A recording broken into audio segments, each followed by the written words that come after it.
اور خبریں تفصیل سے محکمہ صحت کے اعلیٰ عہدیداروں نے حیدرآباد کے قدیم اسپتال عثمانیہ دواخانے کو سیل کرنے کے احکامات جاری کیے ہیں۔ بوسیدہ عمارت ہونے کے سبب ڈاکٹرز نے اسپتال میں کام کرنے سے انکار کرتے ہوئے احتجاج کیا تھا۔ ڈاکٹرز کے احتجاج اور عمارت کی خستہ حالت کو دیکھتے ہوئے ڈی ایم ای نے احکام جاری کیے ہیں۔ ڈی ایم ای نے عثمانیہ اسپتال کے سپرنٹینڈنٹ کو مکتوب جاری کرتے ہوئے اسپتال کو سیل کرنے اور اسپتال میں موجود مریضوں کو دیگر مقامات پر شفٹ کرنے کا حکم دیا ہے۔ واضح ہے کہ چند دن قبل شہر میں ہوئی بارش کے سبب اسپتال کے نچلی عمارت میں پانی داخل ہو گیا تھا، جس کے سبب مریضوں کو مشکلات پیش آ رہی تھیں۔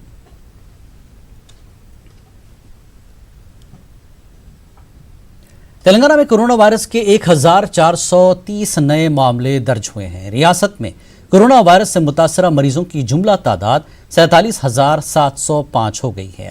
کل ایک ہی دن میں 7 مریضوں کی بھی موت ہو چکی ہے۔ کورونا وائرس سے مرنے والوں کی جملہ تعداد 429 ہو گئی ہے۔ گریٹر حیدرآباد میں کورونا وائرس کے 793 نئے معاملے درج ہوئے ہیں۔ رنگا ریڈی میں 117، میرچل میں 105، سنگا ریڈی میں 50، کاما ریڈی میں 43، ورنگل اربن میں 34، ورنگل رورل میں 20، کریم نگر میں 27، نلگنڈا میں 45، نظام آباد میں 48 معاملے درج ہوئے۔ محکمہ صحت کے عہدیداروں نے غیر ضروری گھروں سے باہر نہ نکلنے کا عوام کو مشورہ دیا ہے۔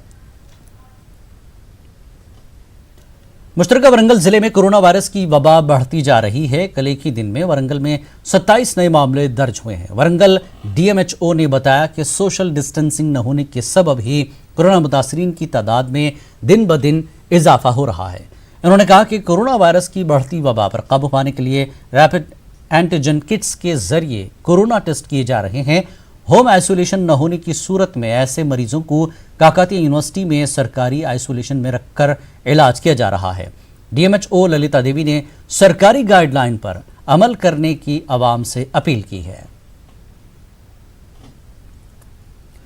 ریاست تلنگانہ میں کورونا وائرس کی وبا دن بدن شدت اختیار کرتی جا رہی ہے۔ کورونا وائرس کی بڑھتی وبا کو روکنے کے لیے مختلف تجارتی ادارے رضاکارانہ طور پر بند بنا رہے ہیں۔ سنگا ریڈی، میدک، سدی پیٹ، ظہیر آباد و دیگر اضلاع میں تاجر رضاکارانہ طور پر ایک ہفتے کے لیے اپنی دکانوں کو بند رکھنے کا اعلان کیا ہے۔ چند مقامات پر صبح 6 تا دوپہر 1 بجے تک دکانات کھلے رکھے جا رہے ہیں۔ سدی پیٹ کے تمام تاجروں نے ایک ہفتہ 10 دنوں تک رضاکارانہ طور پر اپنے دکانوں کو بند رکھنے کا اعلان کیا ہے۔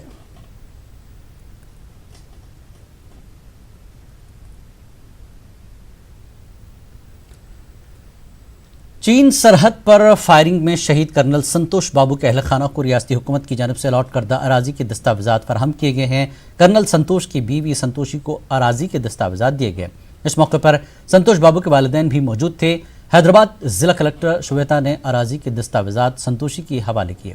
واضح ہے کہ ریاستی حکومت نے 5 کروڑ روپے کے علاوہ حیدرآباد میں 711 گز اراضی فراہم کرنے کا وعدہ کیا تھا۔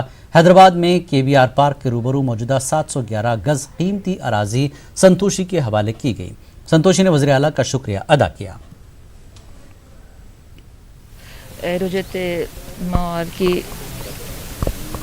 కల్నల్ సంతోష్ బాబు గారి చేసిన అమర త్యాగానికి గుర్తుగాను సీఎం గారు మా ఇంటికి వచ్చి సహాయం చేశారు। ఆ ప్లేస్కి సంబంధించి ఈరోజు నన్ను కలెక్టర్ గారు ఇన్వైట్ చేయడము, ప్లేస్ చూపించడము, దానికి రిలేటెడ్ డాక్యుమెంట్స్ ఇవ్వడం జరిగింది। ఐఎమ్ థ్యాంక్ఫుల్ టు సీఎం గారు అండ్ కలెక్టర్ గారు, ఎవ్రీవన్, మినిస్టర్ గారు। کام کے بوجھ اور اعلیٰ عہدیداروں کے ہراسانی سے تنگ آ کر سنگا ریڈی ضلع پنچایت کے سیکرٹریز نے کلکٹریٹ پر دھرنا دینے کی کوشش کی، جسے پولیس نے ناکام بنا دیا، جس کے بعد پنچایت سیکرٹریز نے سڑک پر ہی دھرنا دیا۔ احتجاجی سیکرٹریز کا کہنا ہے کہ سرکاری چھٹیوں اور اتوار کے روز بھی انہیں کام کرنے کے لیے دباؤ ڈالا جا رہا ہے۔ کورونا وائرس کی وبا کے دوران انہیں ہراساں کیا جا رہا ہے۔ احتجاجی پنچایت سیکرٹریز نے انصاف کا کلکٹر سے مطالبہ کیا۔ اعلیٰ عہدیداروں کی جانب سے مسائل کے حل کی یقین دہانی کے بعد پنچایت سیکرٹریز احتجاج سے دستبردار ہو گئے۔